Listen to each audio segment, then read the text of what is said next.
Nice. All right. Going live to YouTube now, everyone. Well, I have technical people who keep me out of trouble and gave me a new background. So Looks good. I got tired of looking at the stark white walls of my apartment.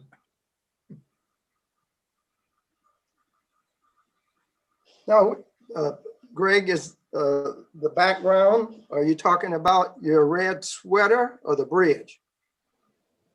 The bridge, but the red sweater is, hey, I'm paying tribute. It's kind of orangish actually in person. So I'm paying tribute to the Oregon State Beavers. So.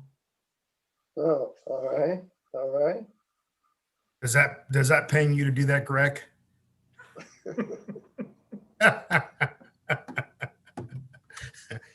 I can hear the enthusiasm in your voice when you reference. It's basketball season. They're still alive in the tournament. So. Ooh. Go Duck. Bill, how you doing? Good, Hey, Ed, how are Mr. you? Washington. Yes. Sorry. We're live on YouTube. Do you want to go ahead and get us started?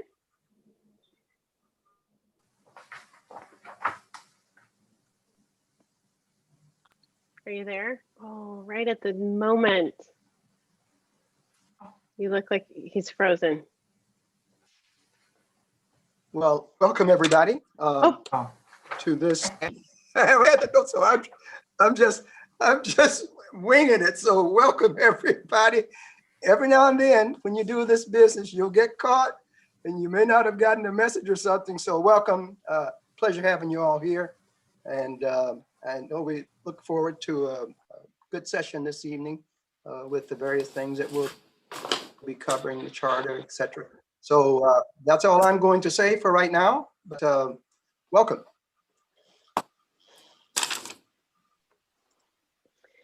Okay, excellent. Well, let's go through the closed captions. If you could go ahead and bring up that slide, and then I will pass the meeting on over. We just want to make sure that we have provided the opportunity to utilize the closed captions, which are available in English and in Spanish. English closed captions are available within the Zoom and the YouTube, and users can follow the link to view both English and Spanish captions in a separate browser window. That link is https://IBR.news/captions. So IBR.news/captions. Next slide. If you are in the Zoom room, you can, at the bottom middle of your screen, you should see a menu of options. If you can't see the menu, hover your mouse over the bottom middle of the screen and then click on the CC icon, and a separate window will appear with captions. Next slide. Our webinar participation tips. We appreciate you joining. I am Lisa Keohokalole Schauer, and the co-facilitator with my partner Johnell Bell on the community advisory group. And we want you to be able to access the meeting by phone or computer. We encourage you to keep your videos on and to mute your audio when you're not speaking. And if you experience technical difficulties, please feel free to reach out to our program staff at 503-897-9219. Next slide. Public input instructions. We want to make sure that these instructions are not only mentioned right now so that you can be prepared, but that you also have them handy if you'd like to provide public comment at the end of our meeting. We anticipate that we'll open up public comment about 5:45 p.m. To dial in by phone, you will dial 1-669-900-6833. The meeting ID is 993-5 5459-6043. The passcode is 674942. And once you are in the meeting, you'll dial *9 to raise your hand. After you are invited to speak, dial *6 to unmute yourself. I will be the one facilitating the public input instructions, so I will review these again when we get closer to that 5:45 time period. Next slide.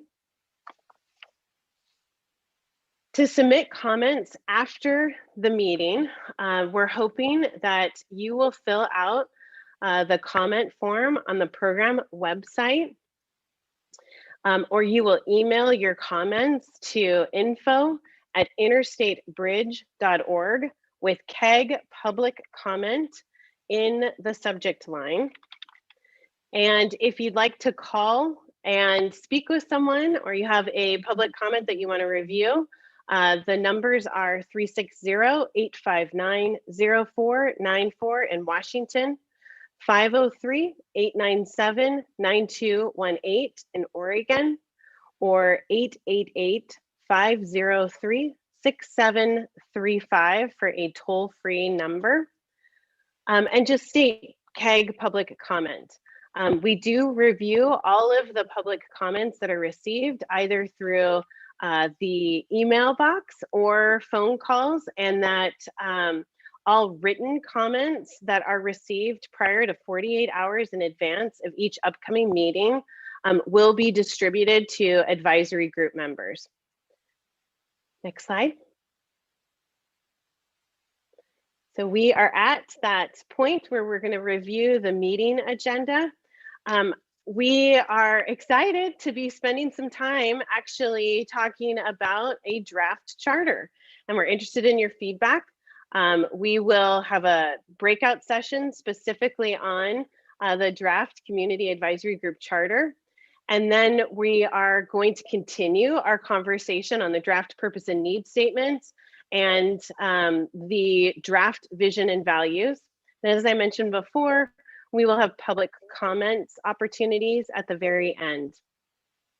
I'm going to go ahead and ask that we take down the slides and open up the floor to our program administrator, Greg Johnson, just to see if you have any introductory words that you'd like to share or updates on behalf of the program. Well, we had a successful executive steering group meeting last week where we talked a lot about where we're at with purpose and need in preparation for our yet to be scheduled by state meeting. So we're moving along. The one thing that we assured our partners of is that we are not portraying any language related to vision and values and purpose and need as final accepted language from anyone as of yet. But we are taking a snapshot of that language to the bi-state legislative group so they can understand where we're at and some of the challenges that we are facing. But other than that, the program team is still rolling around, rolling strong, looking at a lot of different things that come on our plate and trying to make sure that we are taking all the input to put together a good purpose and need document that will pass federal muster. So that's about it from my end of the world. Thank you, Greg. We had an equity advisory group meeting, and then as Greg mentioned, an executive steering group meeting in the time since we have met as a community advisory group. And so the next slide just provides kind of that same look and feel that we use as one of the ways in which we reflect the conversation from the meeting. This advisory group meeting had a combination of both a discussion around community vision and values, similar to the community advisory group's discussion around community vision and values, The advisory group, the equity advisory group, also is working on defining what equity means. And so you'll see in this particular graphic that it's reflective of kind of both of those conversations that occurred in that meeting. Their next meeting is March 29th from 5:30 to 7:30.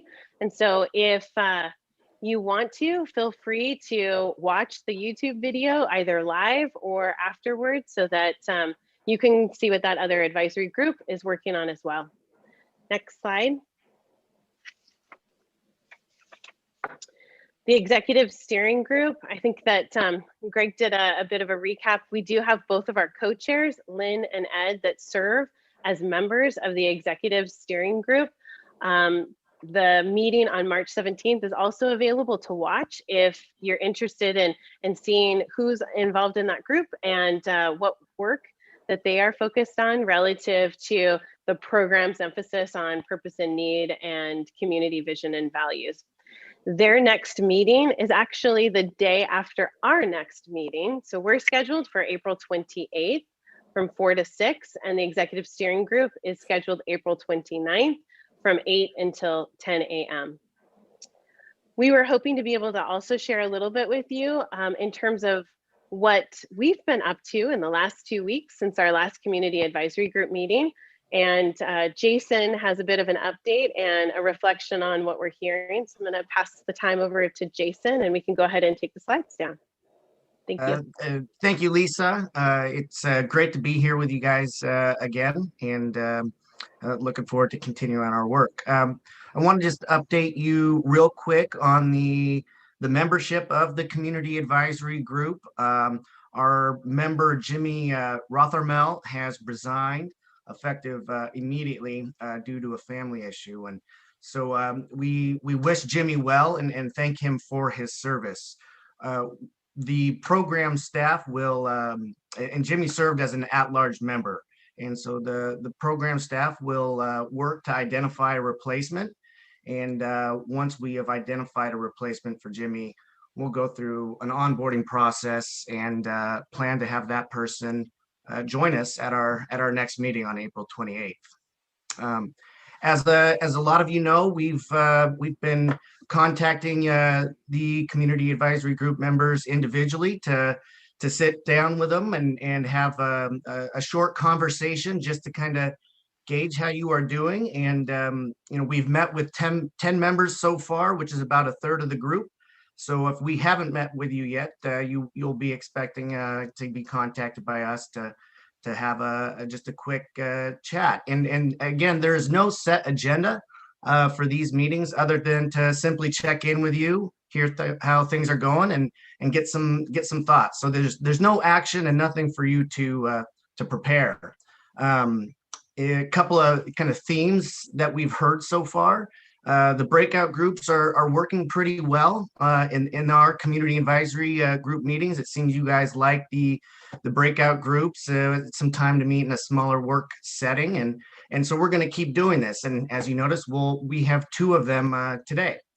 And just a quick reminder, if you guys haven't filled out the brief survey that was sent earlier this week, please do fill that out. It's very short. About half of our advisory group has filled that out. We also heard and know, we understand you need some more time with the meetings material prior to our meetings, and we know this will help aid in your ability to feel more prepared to share your thoughts. And so we're confident that the transition from meeting every other week to once a month will allow us enough time to reflect on what we've heard in the meeting and summarize the content and get that to you, as well as create and adapt our agenda and needs and develop the materials and get them to you with enough time to review. We hope receiving the draft of the purpose and need and vision and value statement last week and receiving the charter and slides earlier this week allowed for at least a little time for you to anticipate what we're going to cover in this meeting today, and hopefully have you guys best prepared. We always know that there's a desire to clarify how the voices of the community advisory group can and will influence the program moving forward.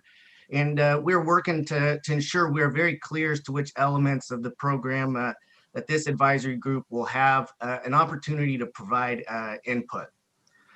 We also have certainly heard that the pace of the program and meetings is something that is on your minds. And we want to be clear that we are still towards the beginning of the overall program. And as Greg has said, this is a snapshot and no final decisions have been made. And with our meetings going to once a month, combined with more prep time with materials in our communication, our hope is that the pace will even out. And that also goes to a better way of us having a two-way communication between the program and the community advisory group. And we're going to continue to refine that process so there's more of a communication lanes going back and forth between us. We also heard that there's a good mix of different perspectives on the advisory group overall, and members seem to be happy, and we're happy to hear that. These meetings have been constructive and informative for our team, and we want to assure you we are listening and taking your comments seriously when we sit down with you on our one-on-ones or two-on-ones. We also heard that you guys want to get into discussing solutions, and as you'll kind of hear at the end of our meeting today and what's coming next, we're going to be moving into the next phases of our work together, and we'll start to discuss design options then. So that's kind of the themes and the ideas that we've heard from you all, and we're really enjoying the time and looking forward to kind of hearing more. So we've talked and reached out to about half of you guys, and looking forward to having time with the other half as we move into the next few weeks. Lynn, with that, I'll pass to Lynn and have a summary on the last purpose and need. Thank you, Jason. First of all, I just want to thank program staff for reaching out individually. This is a huge project. It's got very wonderful participation and interest, and just the very different ways we can all communicate and hear about others' concerns is terrific. So thank you for that. Can I see the next slide? Thank you. Consistent with Jason and the project team's remarks and commitments, I want to call your attention now to the draft document that was routed to all of us, Community Advisory Group Charter. It's a four-page document. And we've talked about some of the elements of this at multiple meetings, but we want to give it kind of the attention that is due as we proceed with the work of this group. The elements of the charter, there's essentially 6 different sections: purpose, structure, roles and responsibilities, meetings, membership, and then our shared commitment. Next slide, please. This is important for us to understand and really internalize where do we sit within the larger project that we are here to advise on. And so this diagram shows all of the interrelationships, but also does a really nice job of calling out what are our respective roles and responsibilities to each other and to the program. Next slide. So we're going to go into breakout sessions. Much of what is presented in the charter is taken from documents that have been shared and relied upon by project team members. But particularly, we want all of us in the breakout sessions to speak to our shared commitment section. And that's how we are going to conduct ourselves as members. And so when we go into the breakout session, these are the 2 elements that we're asking each breakout group to address. Within each group, there will be 2 program team members facilitating, and they will be capturing the notes on the Jamboard. As you go into your breakout sessions, it would help if early on you could identify one of the group that will be reporting out when our time is done. With that, I think it's time to go into a breakout session, and I don't have the exact time frame. It would be helpful for us to know how long do the breakout sessions, how long are we allowing? I think we had talked about 15 minutes. Great, thank you. So with that, if you can move us into breakout session. For those of our community that are watching, you'll just see the slide until we return. Okay, sessions are starting now, and to our captioner, please, I'll bring you out to the main room. And if you're not in a room, I'll get you into a room. So thank you.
Hi, Jordan. Are you able to join or something? Do you need help with anything?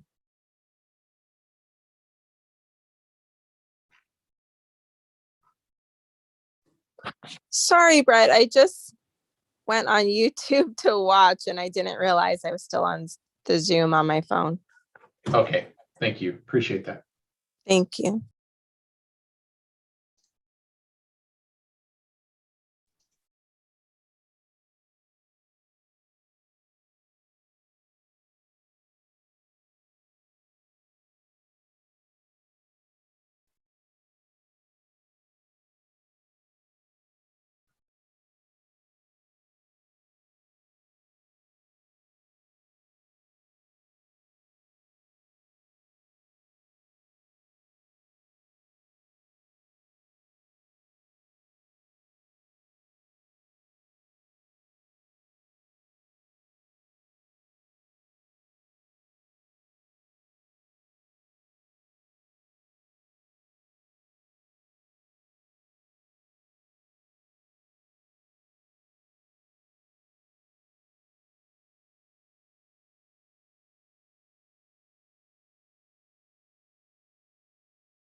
Welcome, Jasmine. I'll get you into a breakout room. Hi, I don't know if anyone can hear me.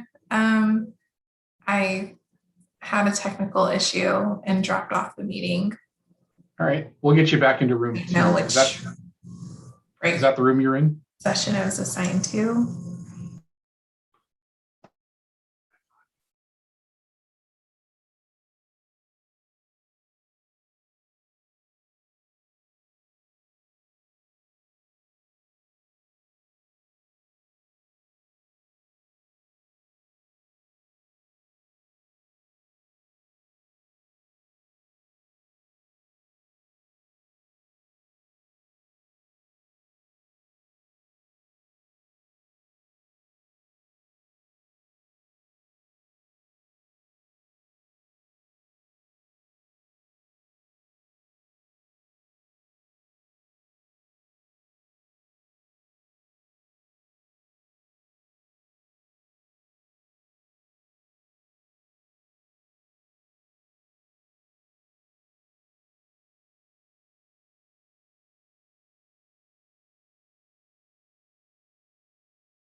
Welcome, Robert. The CAG members are in breakout room, so I'll send you to breakout room now. I can wait till they come back. Not a problem. I'm in and out anyways. I'm kind of driving, and so I don't have yeah. Okay, we can wait then. Yeah, that's fine. I'm fine waiting. Thank you. I appreciate the offer. Appreciate it, Robert. I don't want to be disruptive, so I just let them carry on.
Welcome.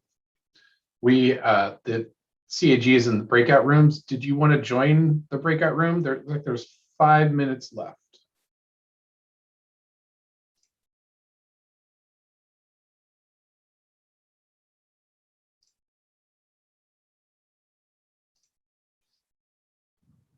If you want to put me in a breakout room, that's fine. I don't want to barge in and interrupt anything that they have going on though. Okay, I think we'll be good. I'll put you in a room. Okay, thanks.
And we'll wait just a few moments until everyone's back. Brent, if you can tell me when everyone's back, that would be awesome.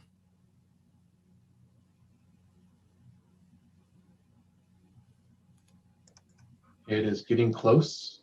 Looks like we have everyone back now.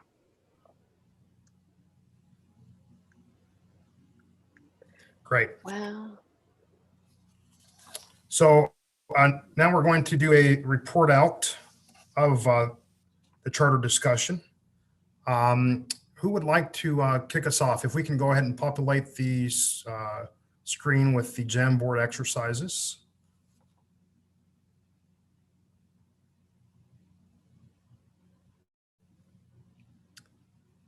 And how many groups did we have? 4. Okay, terrific. Any volunteers? Group 4 can start. Okay, go ahead, Irina. Okay, we looked at our charter and we were in consensus that we agree with all the shared values. We had some additions. First thing, we decided that it makes sense to add that how we and facilitators and the participants of CAG are going to hold each other accountable to the commitment to arrive at the bridge design. And we also mentioned that it's important to clarify that each member is responsible to seek out the community input. So not just our personal perspective, but the communities that we represent. And after that, the conversation was, when are we going to go to the meat of the project and how deep we should be involved in the design process. And the final comments were, so far, we are happy how we are going and the charter looks good. I think that's it. Great, thank you. And if we could go to group 3 next, please. So we did not have a chance to designate a report outer. So I'll give 5 seconds to see if anyone from our group wants to represent us. We had a really fruitful discussion. No? So I can report out in that case. So great. I think what the one thing that stuck out to our group on the shared commitment section was that we didn't have an area where we were coalescing around a common purpose. That common purpose being getting the IBR program moving forward. So that was, we agreed that there were a lot of really great terms in there, that our shared values and commitments were all valid. Just wanted to see some additional language around the purpose of the community advisory group. So I think that was a big the big part of our first discussion. Our second part was we were thinking about what's missing. We didn't have any specific issues or feelings that things were missing. I think we went back to the shared commitments a little bit and started to look at the use of the word racism in the 6th bullet and really started to parse that out into a different conversation. So there were a couple of really interesting conversations that we went around, but essentially what my group, from what I understand, and please add in, was that the shared commitments really need to include something about the program and not just our guidelines. Thank you. And group 2?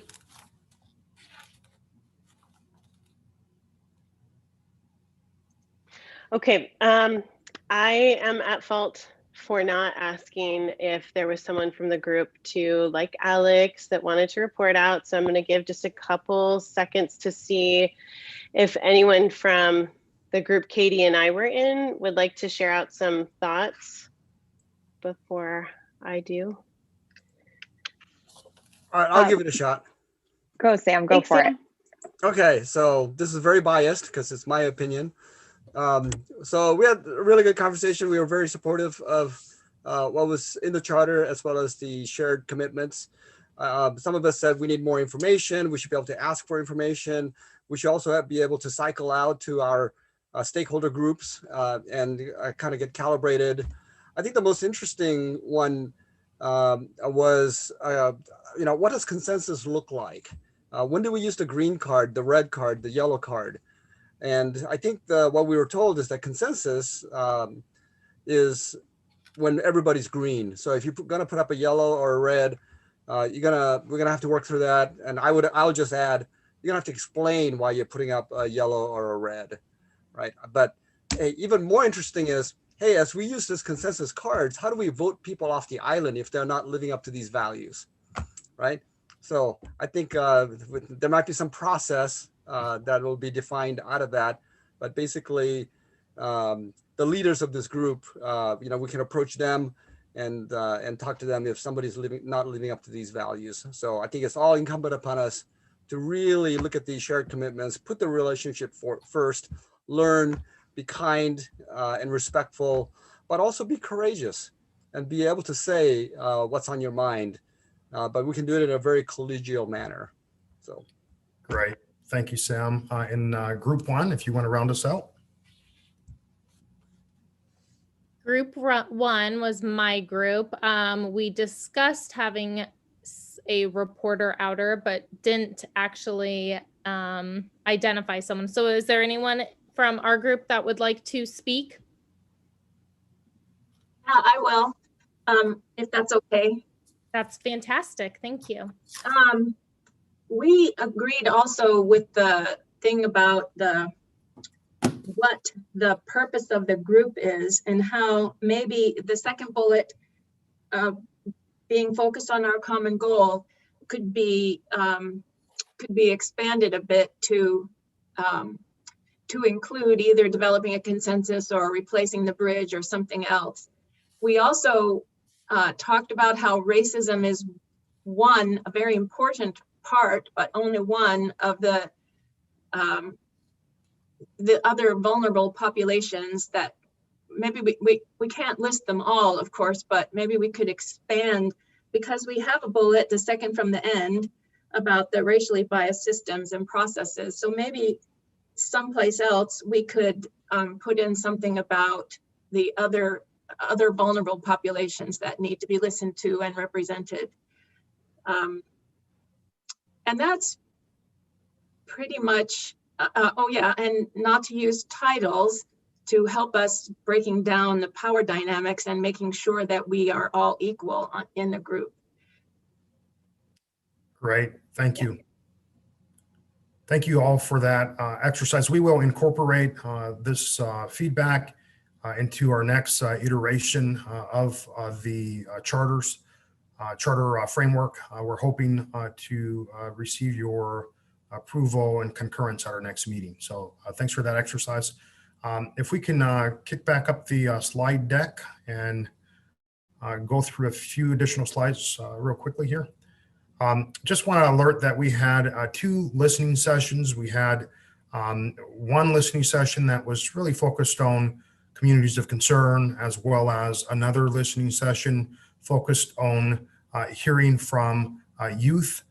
The purpose of these listening sessions really was to supplant or augment, not necessarily supplant, but augment the feedback that we received from the community survey. We knew that the community survey did not necessarily reach our whole population. And so, Salome, I'm going to put you on the spot just for a second here. If you're there, I'm wondering if you can just spend 30 seconds talking about the Elevating the Voices of Equity listening session, and maybe just to give a quick report out on that. Yeah. When your boss asks you to do something, you do it. So I am Salome. It's nice to see all of your faces. Just a quick report out. We did really a lot of organic outreach. We met with about in total, I want to say close to 40 individuals for the Elevating Equity and with the Youth Voices listening sessions. A lot of these individuals are people who have not been engaged yet with the program. So that was their kind of first touch with the program. A lot of folks had obviously similar opinions to some of y'all on the advisory group, as well as some new ones. And it was very refreshing to have a lot of folks who vary in terms of their use of the bridge, how they get across the bridge, as well as their vision for the future. And so we're hoping to do more of these in the future, but a lot of these sessions really put forward the idea of making sure equity stays centered within the program. But I think also more importantly, highlighted just how important the social reasons why people use the bridge are as important as the work-related reasons. A lot of folks even talked about the breakdown of communities due to travel time on the bridge, or relationships due to travel time on the bridge. So that was a very eye-opening part of the process that we had, as well as getting a lot of voices from folks who were experiencing houselessness or are transit dependent, and their take on the bridge. Great, thank you, Salome. And as you see represented here in this graphic, we have been doing this for a number of our advisory groups as well as listening sessions, and you can see some of the themes that occurred there. Lisa, I'm hoping you can remind me, we had two CAG members who were in our youth listening session. Perhaps you can remind me who they were?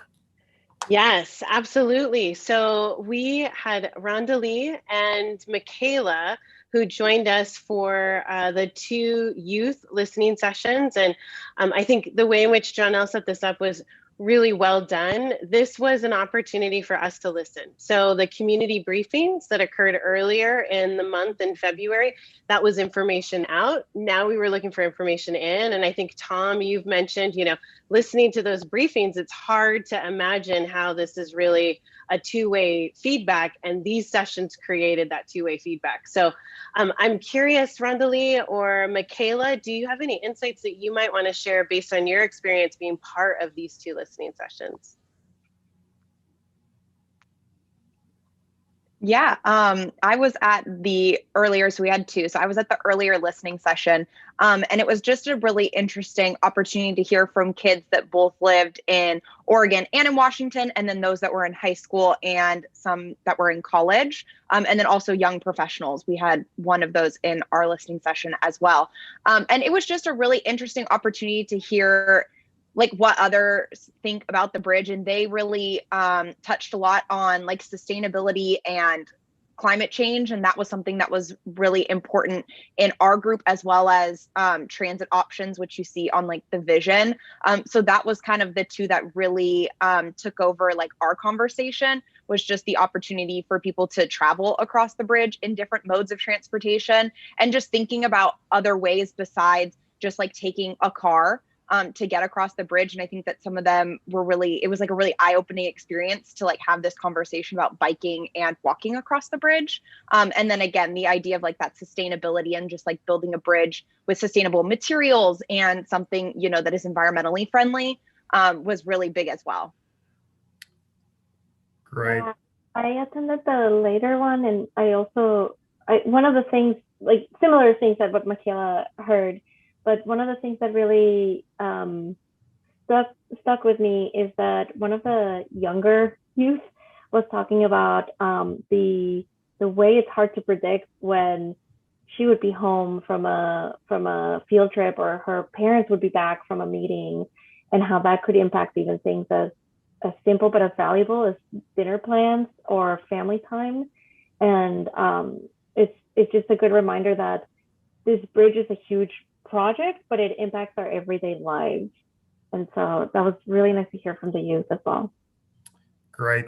Thank you for that. And thank you all for helping to get the word out on the community survey. What's really important about these listening sessions, as well as our overall outreach, is behind the still and the eventual concrete of constructing a new bridge, or structure are the faces behind what this all means. And so these listening sessions really help to put faces to those stories.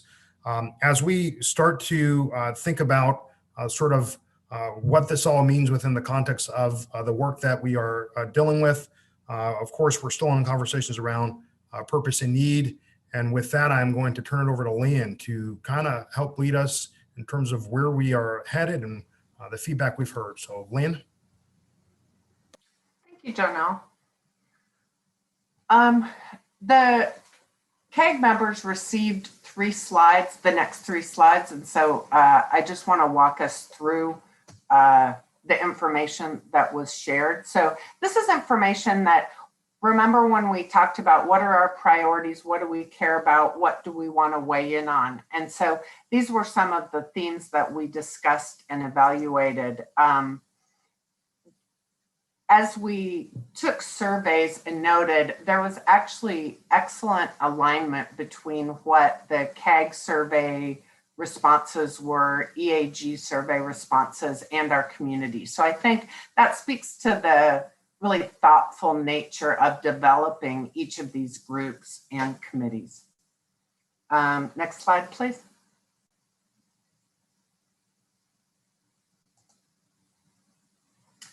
So overall, we walked through this, and this is what the group's combined feedback kind of honed in on. And so acknowledging the role that equity, as we heard from our breakout sessions, that equity needs to play in all values relating to the bridge.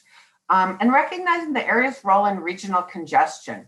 The bridge in and of itself isn't going to fix congestion. And also addressing bottlenecks. Don't just be that snake eating a mouse and it just moves down the snake. We want to actually address this. Funding and cost effectiveness was the next highest value that was voted on by the members. Next slide. We also spoke of quality of life, that matters, and modal choice, which means multiple modes, not just one, not just two, but, and I think, again, this group well represents a variety of modes in going across the bridge and also removing barriers to access. The role of a bridge in regional economy is important, and these were some of the specific elements that one or the other or both called out.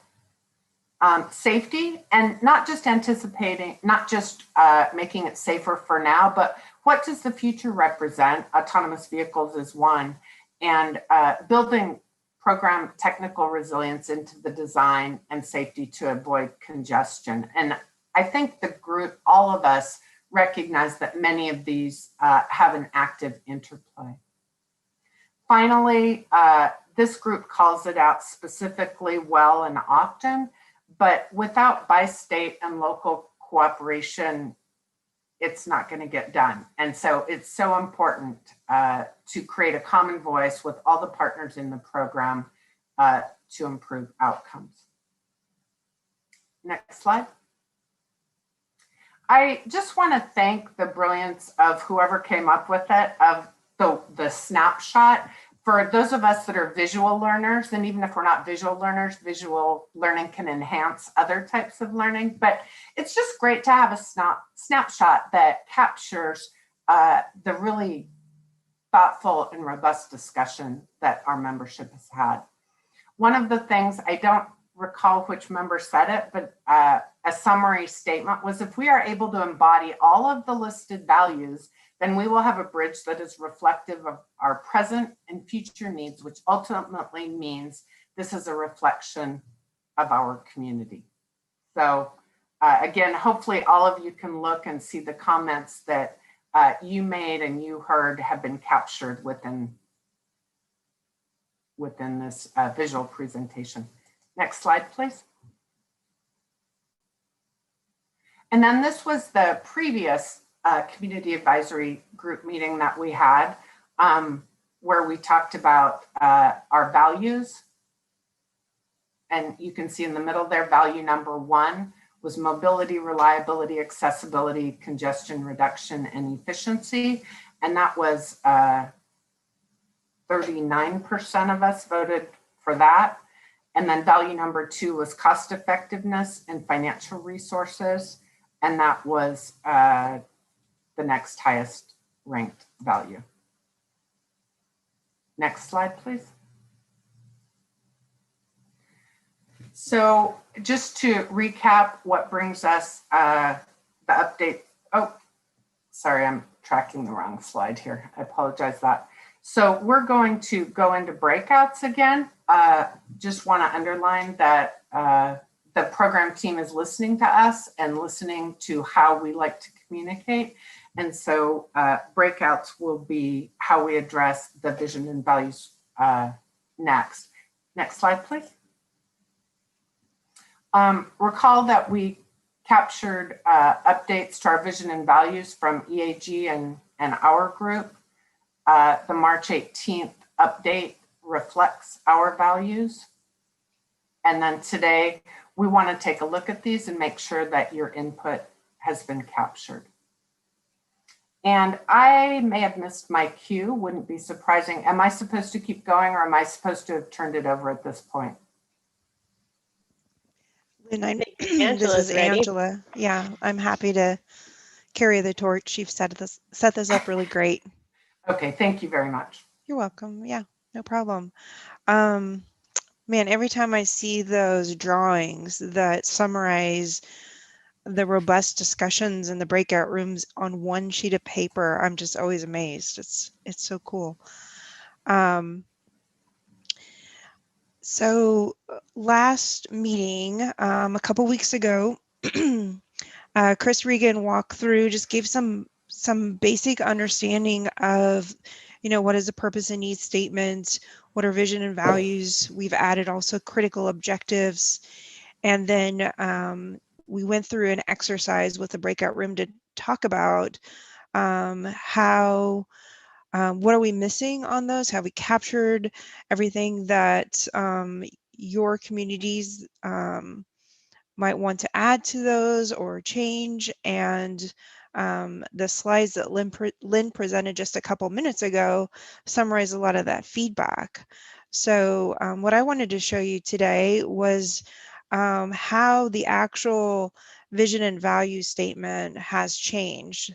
Hopefully many of you are familiar with kind of the track change versions that we use in Word documents, where it looks a little messy, but this is kind of the sausage making of where we are changing the language to reflect what we've heard from the CAG and also from the EAG that met just a couple days before this committee did. So here is one of our critical objectives on equity. We worked on this one to have some consistent language. We are working on adding a definition for equity as a process as well as equity as an outcome. We will be presenting that to our EAG next week and be able to add that definition to this section. And you'll see another item of just strengthening some of the wording. Instead of, for example, on the 4th bullet, instead of strive to ensure something, let's just jump into a little bit more of a commitment and ensure access to program benefits happen. I'm not going to go through all of these. We don't have time, and it's really wordy, and we want to really get to our breakout sessions. So we'll just quickly go through some of the other value statements that has some changes. So if we go to the next slide, please. Great. So here is the mobility, travel reliability, congestion, which ranked really high amongst this group when we did that initial exercise. Some of the additions that we made were to talk about recognizing and planning for not just a future endpoint at like 2040, which is what our traffic analysis looks at, but really looking at the overall lifespan of the bridge. So we added a bullet there to capture that. We just talked about, Lynn talked about wanting to look at not just the bridge as a bottleneck, but bottlenecks throughout the program area. So we have called that out, as well as added a few definitions on what is mobility, what is travel reliability. Let's go ahead and move on to the next slide. Here you'll see a lot of edits on modal choice, safety. I love that there was a suggestion from the CAG last time to rename regional economy to economic empowerment. That just sounds so much more interesting and seems like it sets our goal higher for the program. We had talked about, Lynn had mentioned that there was a suggestion to talk about removing barriers, making sure that we're including all users when we're talking about safety. It's not just vehicles in transit, but there's also a safety component for freight shipments. Bringing in elements of autonomous vehicles, and making sure that reinforcing the program area's role as an interstate trade corridor. So really starting to bring in some of those elements that were missing. And so this is where your input is so helpful in helping us round this out and make sure we're capturing as much as we can. Let's go to the next slide. I think we just have, here were some other values where we made a few changes. Recognizing future funding challenges, also looking for creating that common voice between two state programs. That was, again, that wording came from this group. And then make sure that we have ongoing opportunities for meaningful community engagement. Next slide. There was a few that seemed to have already captured a lot of the CAG feedback, which was the climate change critical objective, as well as quality of life and values on the environment. So now I think what our question now today is if you've had a chance to look at the revisions to the vision and value statement that was part of the material sent out last week, the updated purpose and need vision and value statement. We wanted to double check with you and confirm that we have reflected your ideas. If we haven't, or if there's something else that you think might be missing, that's what we'd like to talk a little bit more with you in the next breakout section. So with that, I'm going to hand it over to Brent to send us into our sessions again. Yeah, just have a question on time. Does anyone have a preference on time, speaking to Lisa and Johnell? I think we had originally been thinking 20 minutes. I think we have enough time for that and a debrief. So Johnell, 20 minutes, or do you want to try and slim it down to 15? I think 20 would be ideal. Perfect. Okay, head into all those rooms now. So 20 minutes.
Hey, Sam, how's it going?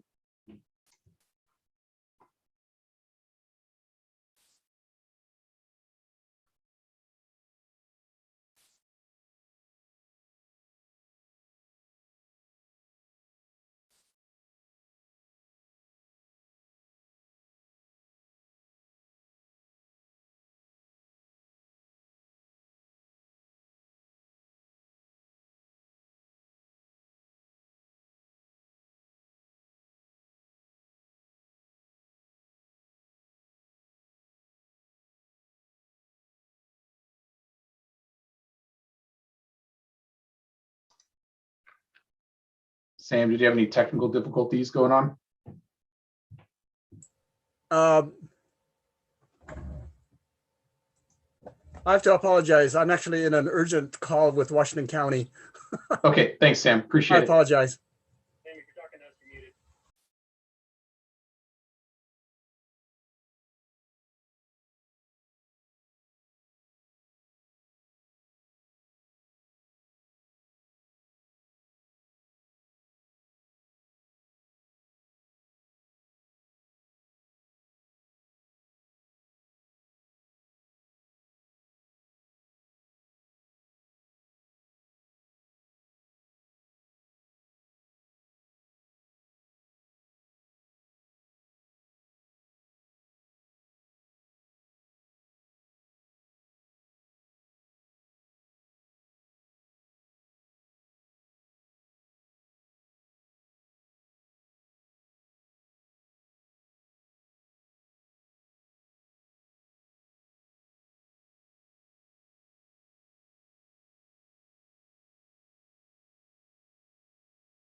Hey, Brent. Yes, Sam. Yeah, I cannot seem to start my video, so I left the breakout room. I'm done with my crisis, so at work, and I can't start my video, and it says the host. Ah, there he goes. Thank you. Sorry about that. I'm in the breakout room. Okay. Thank you.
Great. And Brent, if you could let me know again when everyone has arrived, and if we can go ahead and populate the Jam boards, that would be terrific.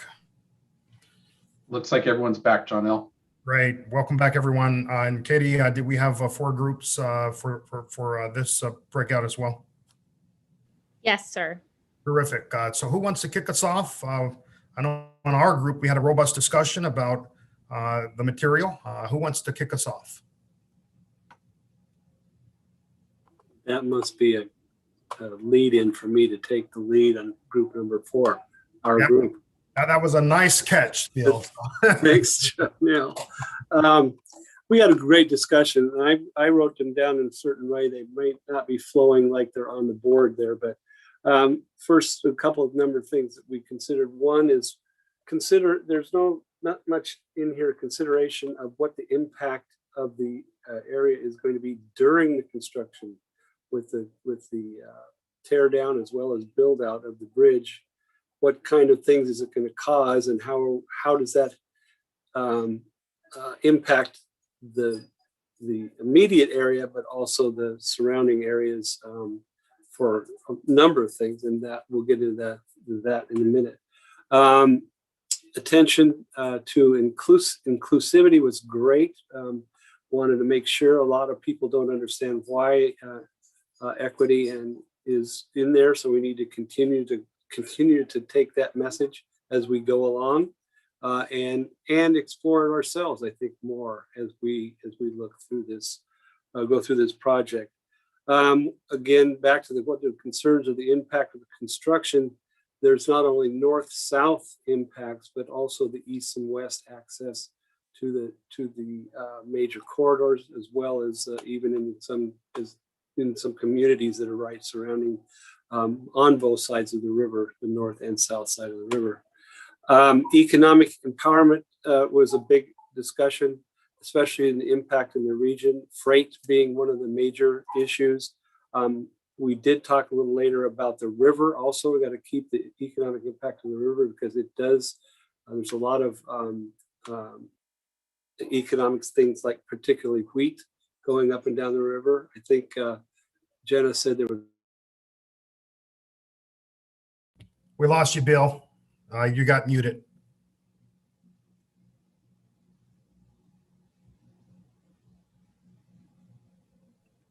And I didn't mute him. How's that? I think I Much better. I let my hand off the space bar. Sorry about that. No problem. And then I was going to try to do it by the other way. Anyway, then I think Jana said there's 40% of the wheat goes up and down that river, and there's other things that go up and down that river from an economic standpoint that they've got to be aware of and not congest too much as they're building that bridge and or afterwards. Let's see, can't read my writing there, so I'll move down to distract from social engagement. That came from the youth, a plan for the futures, but also distracts on either side from social engagements. People are now planning their visits across to family, friends, etc., around congestion times or non-congestion times, if you will. So it is impacting that. And of course, the different kinds of vehicles that we'll be thinking about in the future, autonomous vehicles, as well as mass transit, bike, those kinds of things need to be spelled out and make sure that they're really in the vision. Not that they wouldn't be mentioned. We need to make sure they're accentuated, if you will. I think that's a pretty good wrap up of what we talked about. Thank you, Bill. Great comments. Why don't we go to what group is this? It's group 3, Alex. Okay, group 3.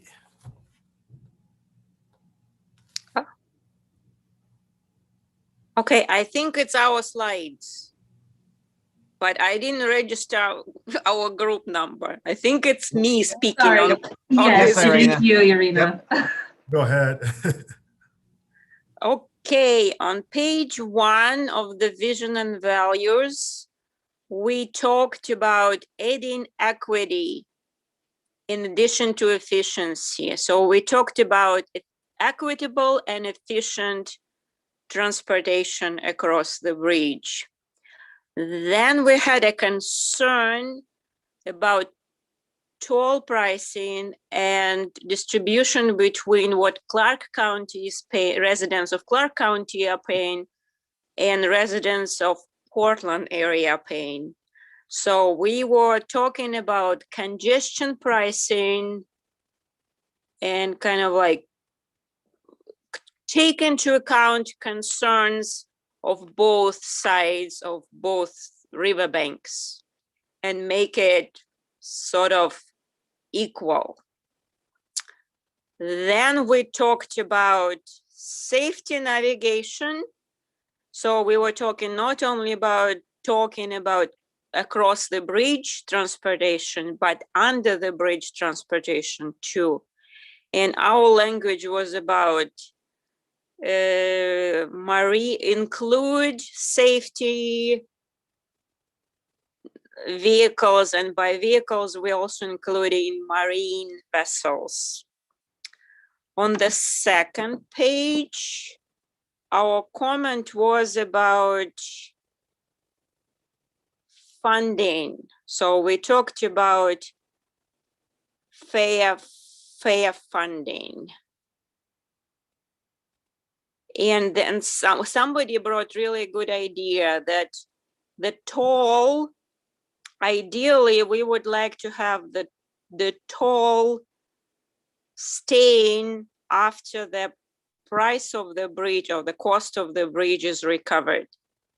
And we want this toll kind of like pay forward for whatever future regional investment projects for transportation system are needed.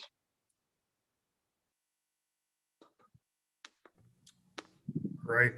Okay, did I miss anything?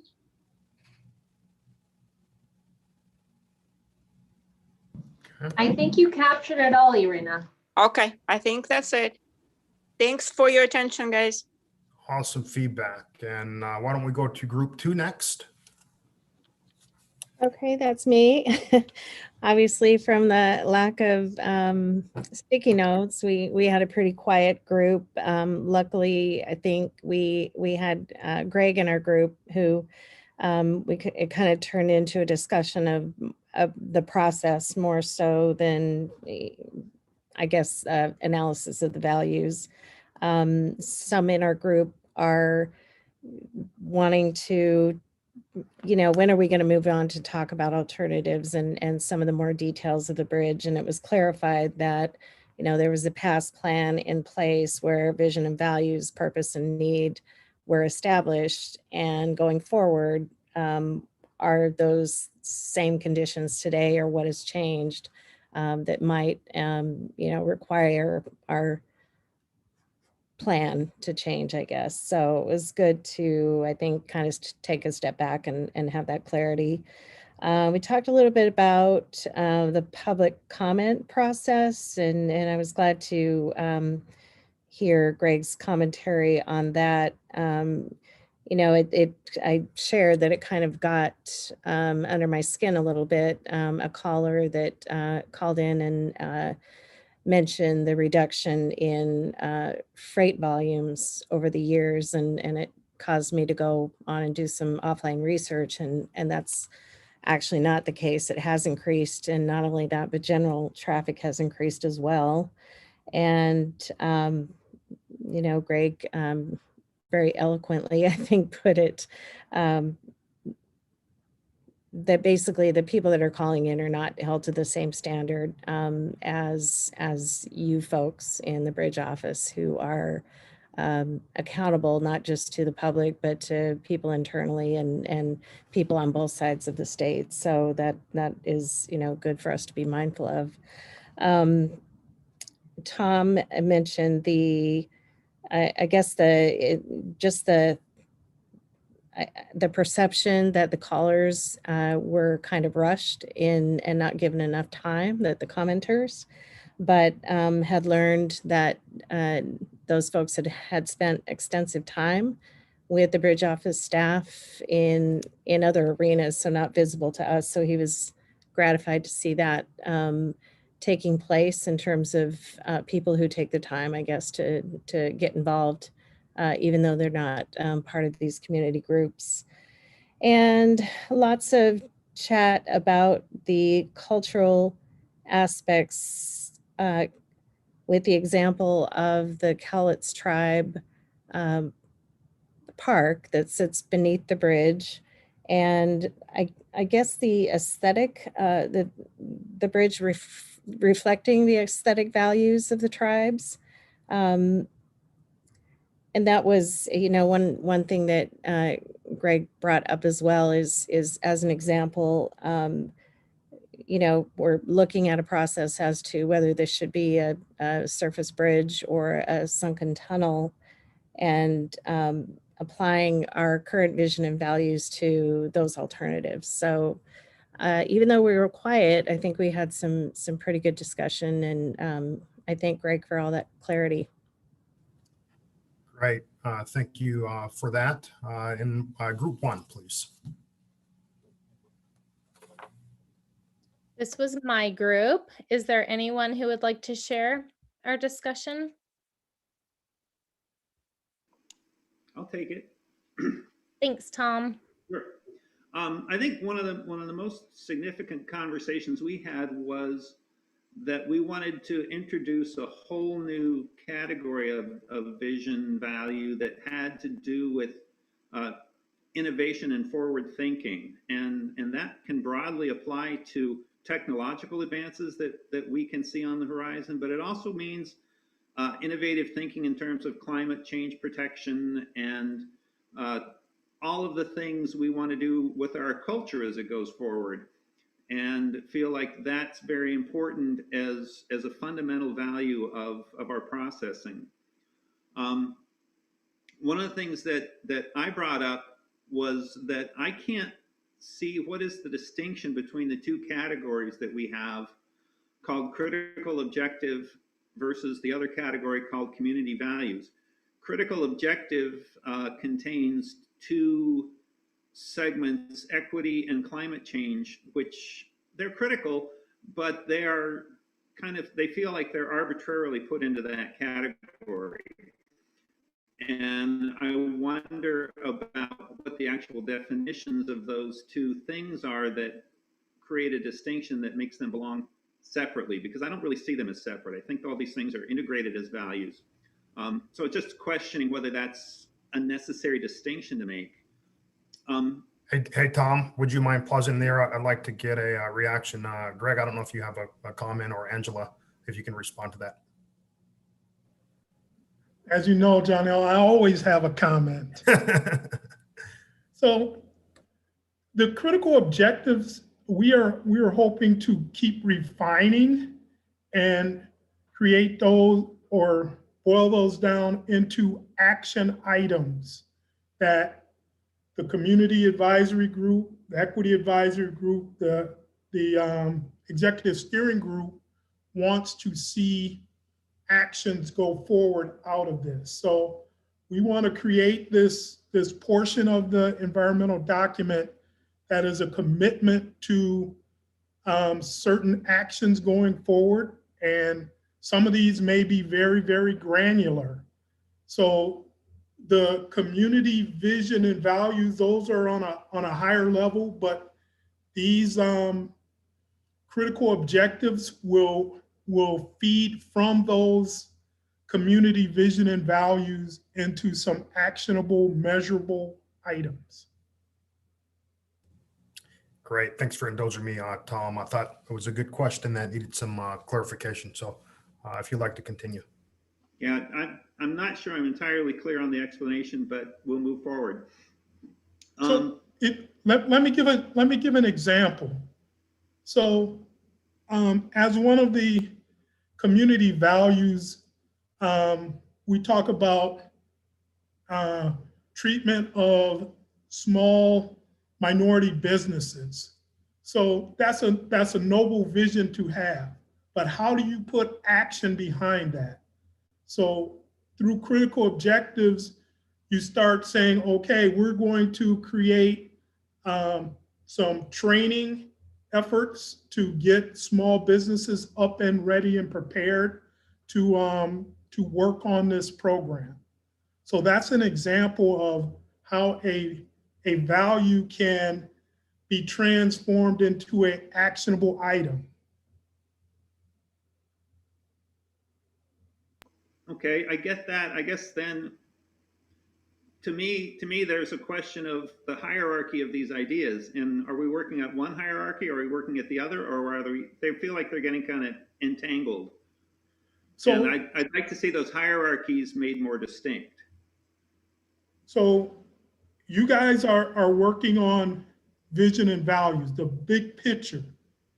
So our team is going to take what you tell us, then we are going to create actionable items that will fall out into critical objectives, critical things that you want to see that are actionable to come out of your high level values that you told us are important to this program. Angela, any additional commentary from your perspective to add to that? I think how we had also differentiated between the critical objectives and the vision and values were that critical objectives would also be a pass-fail screening criteria for design options, alternatives. So similar to the purpose and needs statements, where reasonable alternatives to consider must at minimum meet the needs of the project, meaning that they must provide solutions to the problems that are out there today. And then anything that does provide that improvement then goes through a second screening and making sure that it meets the performance measures assigned to climate change and equity. And then the values statements are comparative. So, does one alternative provide more or fewer impacts to the environment versus others? So then we can look at optimizing the solution that meets as many of the values as possible, because it'll always come down to a little bit of a give and take situation. There isn't usually a perfect solution. So that's some of the distinction. I think we can take your comment about clarifying the hierarchy of critical objectives, vision and values, purpose and needs, and come back to you next time or provide some additional response on that. Right. Excellent questions. Need to move on. You want the rest of our things, or do we need to move on to? Yes, please. You have another minute. Thank you, Tom. Sure. One of the things that was pointed out, there was a comment that was particularly impressed by the expression in the youth outreach board about building a bridge that makes a statement about how we feel about the future and climate change, and that this is an expression of our desire to build a better world. So it was a very high level kind of vision, but it was just supporting that comment and resonating with that from that. What else do we have?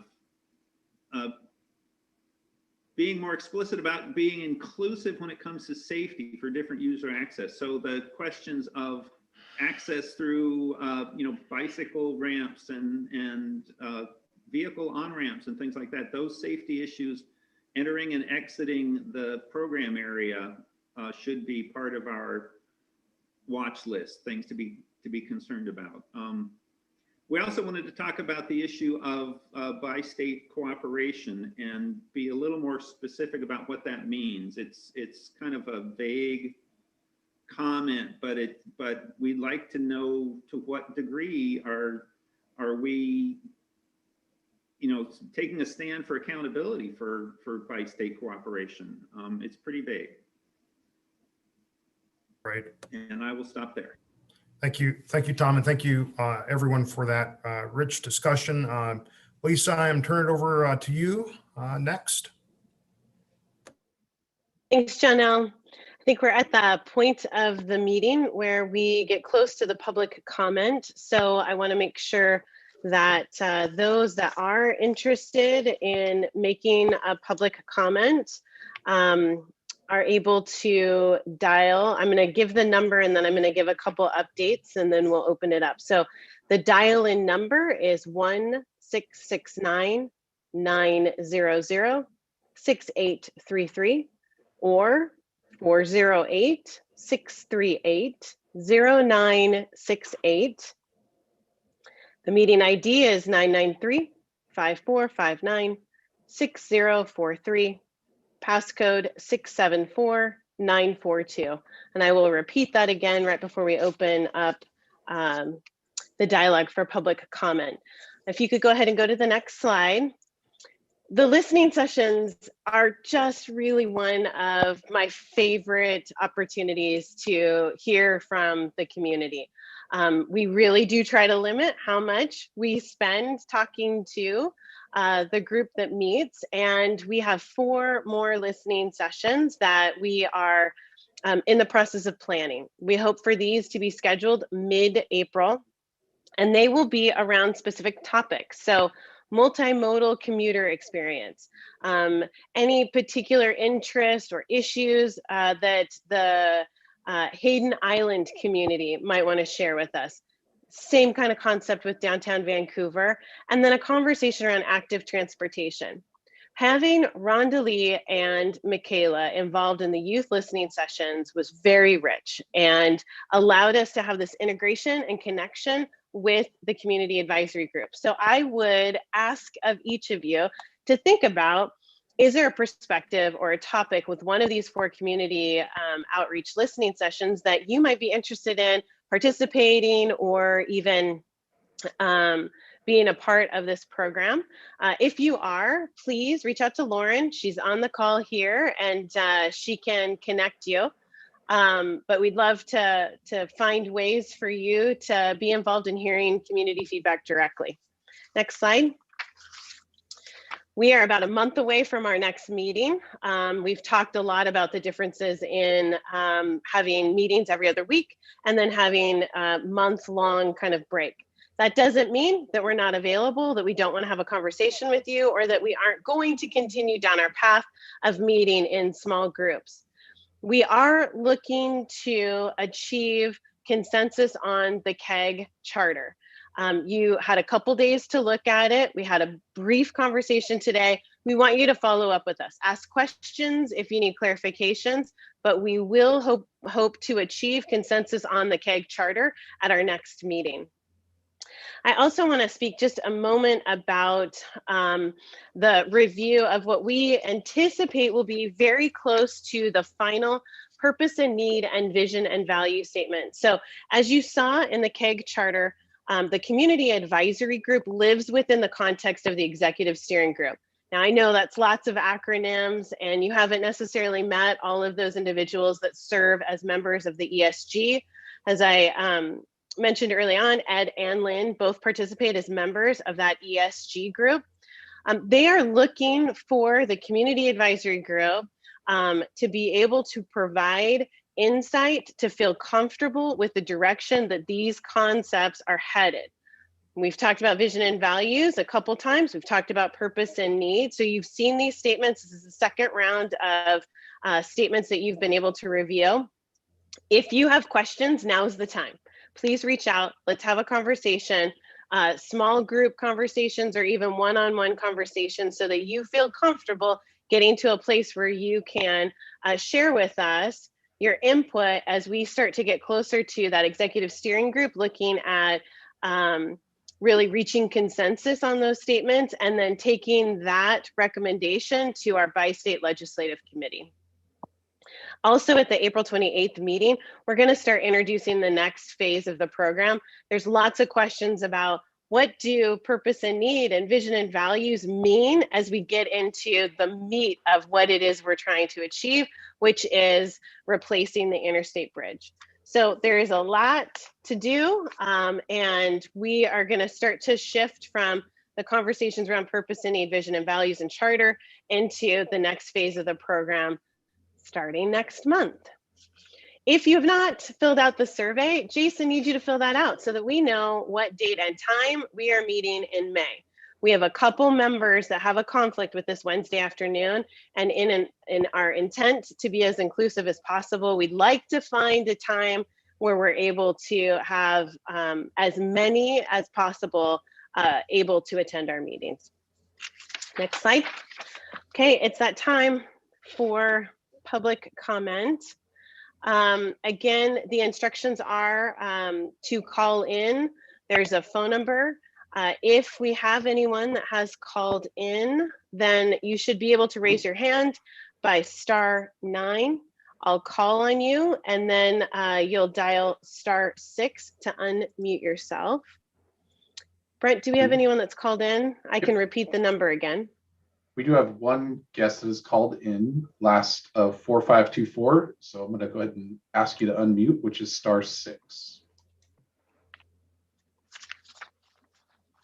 So caller, are you ready? Caller 4524. Please go ahead and introduce yourself. Am I unmuted? Yes, you are. Thanks. Hi, I'm Joe Courtwright. I've mailed in or emailed in a comment on the purpose of need. The standard on climate change has to be reducing carbon emissions, greenhouse gas emissions below other alternatives, not just below today, and not take credit for unrelated changes in policy. I wanted to comment on a claim that was made by Sherry Call that people who call in are not held to the same standard. You'll see in the materials I've submitted that I've documented everything that I said to you in my last meeting. And we also said that, that there's not held to the same standard. We're not given the same opportunity to present information. We're forced to these 1-minute intervals and not given the opportunity to present our information.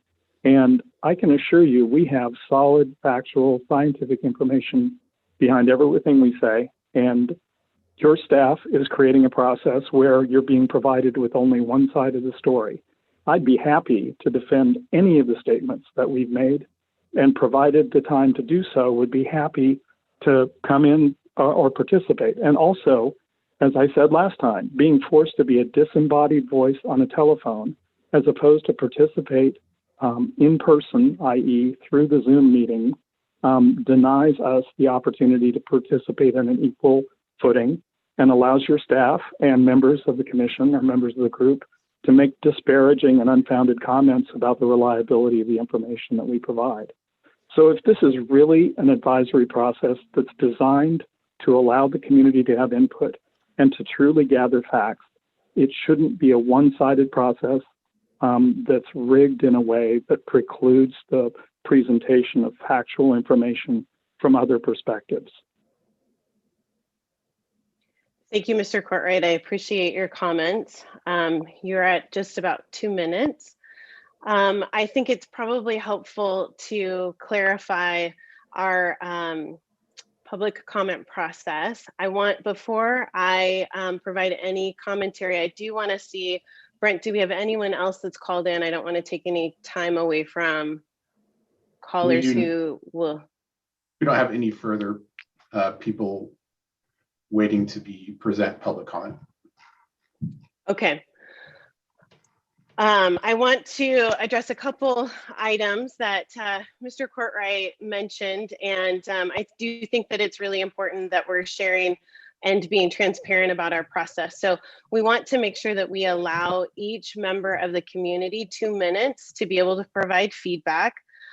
We also send to you all of the information that we have received 48 hours prior to the community advisory group meeting. And if presentations, pictures, or videos are sent after, we send that out in the next batch of information. But we are asking that all materials submitted to the committee be posted online after the meeting, so there's an opportunity for everyone, the entire public, to be able to see what's been submitted, what's been sent to the community advisory group, and then what has been a follow-up. So I think it might be helpful, 2 things. One, I see Bill has his hand up, and Greg, I want to allow for the opportunity for you to add any commentary. I just had a quick question. I've reviewed most of his slides and we'll go over them again. But the Joe Courtright, Joe, do you represent a particular organization?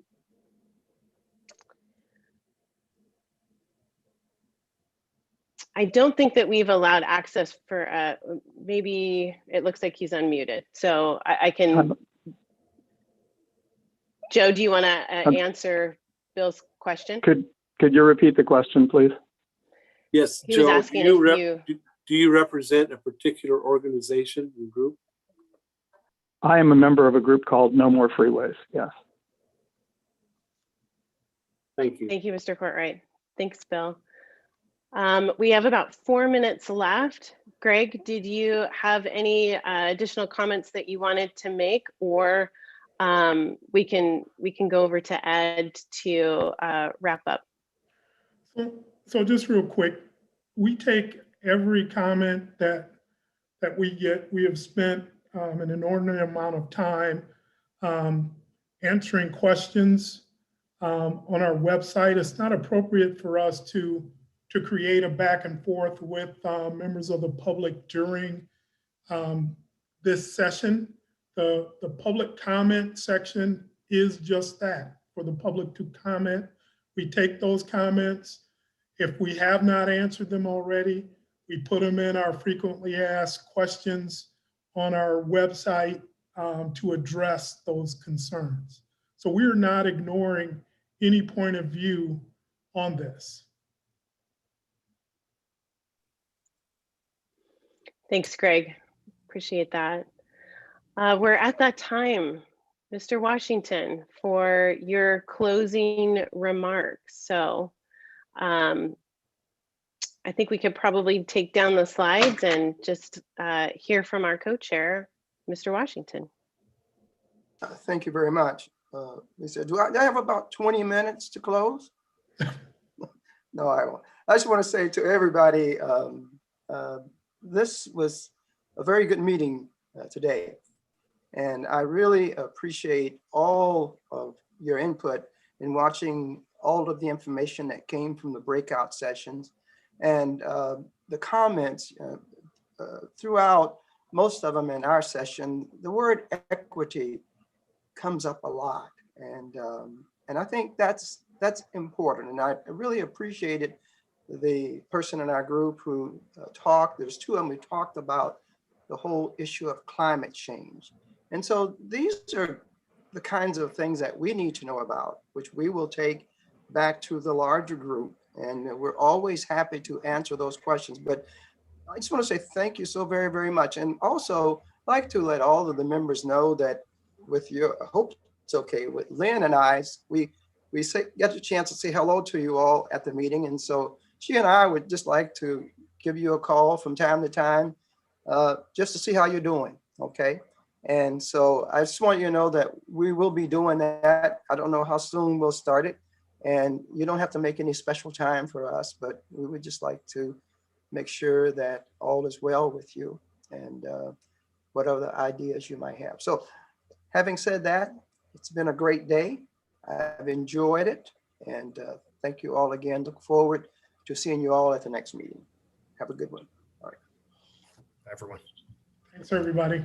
Thank you. Bye-bye. Thanks, everyone. Bye-bye.